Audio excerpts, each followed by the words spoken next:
Всем привет! Недавно в игре у нас появились боевые машины. Рядом с фракционным зданием появилась паровая мастерская. Ее не нужно улучшать в отличие от фракционных зданий, но боевые машины, находящиеся в ней, придется улучшать так же, как и ваших драконов.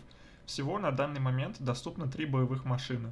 Это баллиста, которая дается вам сразу, паровой танк и палатка, которые необходимо открыть за специальные фрагменты, которые можно приобрести в специальном подземелье, о котором мы поговорим немного позже. У разных боевых машин разные навыки. У палатки это лечение ваших войск. У баллиста это огромный урон по одной цели. У правого танка это менее большой урон по одной цели, но он атакует сразу несколько целей. То есть он бьет одного, и урон получает несколько других вражеских юнитов в радиусе одной клетки. Это я вам покажу немного позже. Боевые машины могут быть улучшены с помощью базового снаряжения. За каждые 10 уровней им также понадобится точечный набор снаряжения, а каждые 100 уровней боевые машины улучшают уровень навыка на единицу. Поэтому, скорее всего, в общей сложности машины имеют 1200 уровней. На данный момент мне неизвестно, будет ли необходим какой-то еще материал для улучшения на 100 уровне. Возможно, это вечное ядро. Завтра я надеюсь получить на тестовый сервер боевые машины и в комментариях или в описании закреплю таблицу с количеством материала, необходимым для улучшения паровых машин. Также, когда выйдут и другие боевые машины, то будет записан уже более подробный гайд. Так как на данный момент у нас всего 3 боевых машины, а героев у нас даже на арене как минимум 5. Поэтому, скорее всего, будут добавлять еще другие боевые машины. Поэтому, возможно, не стоит тратить сейчас весь материал на улучшение одной из этих машин. Ведь в будущем выйдут более хорошие. Об этом мы сможем узнать лишь в будущем. Пока что я могу сказать, что палатка скорее всего подойдет тем, кто играет от защиты и выживаемости, например, кровавый маг, адепт ворона. Баллиста помогает в быстрой атаке, убивая вражеский отряд. Возможно, будет эффективно себя показывать с атакующими героями, как варвар или горго.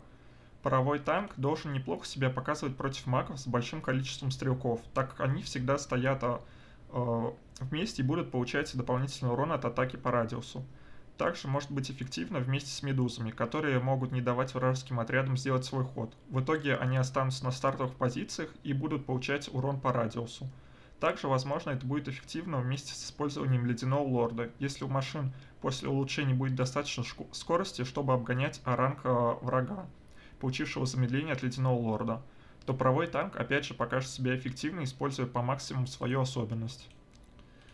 У боевых машин есть возможность проводить исследования для них, которые будут давать им дополнительные бонусы в виде защиты, дополнительной физической защиты, жизни и магической защиты. Также скорости атаки. Для этого нам нужен специальный материал. Также у нас есть некоторые исследования, которые дают у нас дополнительный бонус не только нашей какой-то конкретной машине, а всем нашим боевым машинам, например, тяжелая броня. Также, как мы можем прочитать в описании, у нас боевые машины не получают во время боя баф или дебаф, поэтому ледяной лорд не может уменьшить их скорость атаки. Также иерафия не даст им дополнительный урон.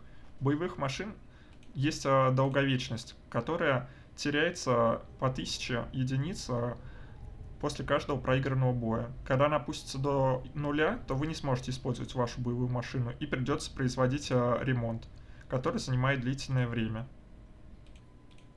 В этом здании также есть раздел «Скидки», в котором вы получаете различные материалы, связанные с улучшением боевых машин, которые вам даются за то, что вы повышаете в целом мощь боевых машин по аналогии с сокровищами. Давайте теперь посмотрим на боевую машину в действии. Для этого я провел бой против монстров на карте.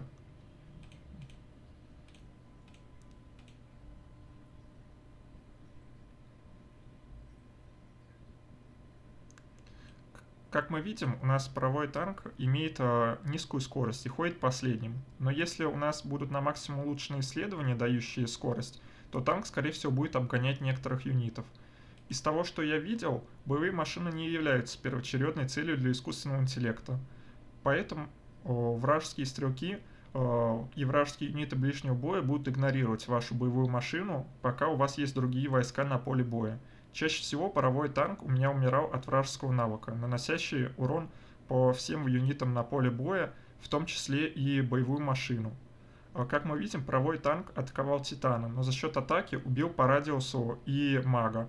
В реальных боях урона такого большого, естественно, не будет. У меня на практике правый танк с первым уровнем навыка убивал около 200 юнитов оранга, что далеко не критично, но является хорошим бонусом.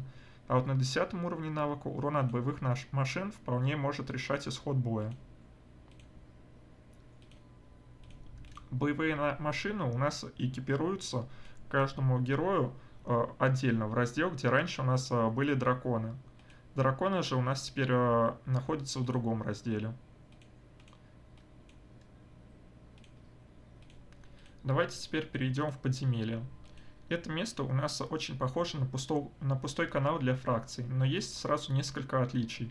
Первое из них это то, что в темных шахтах кристаллов выше 3 уровня может собирать несколько игроков, что у нас дает сразу несколько преимуществ для слабых членов Альянса.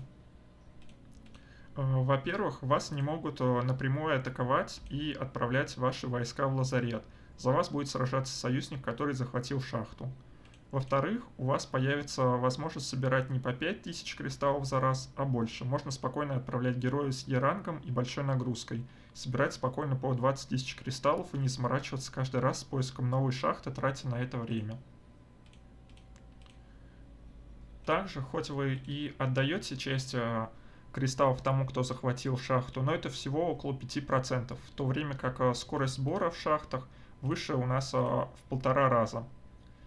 Поэтому выгодно находиться в сильном альянсе, который владеет большим количеством шахт и кристаллов высокого уровня. В подземелье есть магазин, в котором мы можем за темные кристаллы покупать различные материалы для улучшения наших машин. У нас здесь есть базовое снаряжение и точный набор снаряжения для улучшения уровня боевых машин. Есть вечное ядро, которое мне пока неизвестно, что делает. Есть колесо технологий, которое у нас позволяет проводить исследования для боевых машин. И есть материал, за который мы можем открыть одну из машин. Я вот взял для открытия парового танка, и у меня после этого открылась возможность покупать неограниченное количество базового снаряжения, но по повышенной цене. Для чего нам дальше понадобится живое дерево и лечебный самоцвет, не знаю. В будущем мы сможем это увидеть.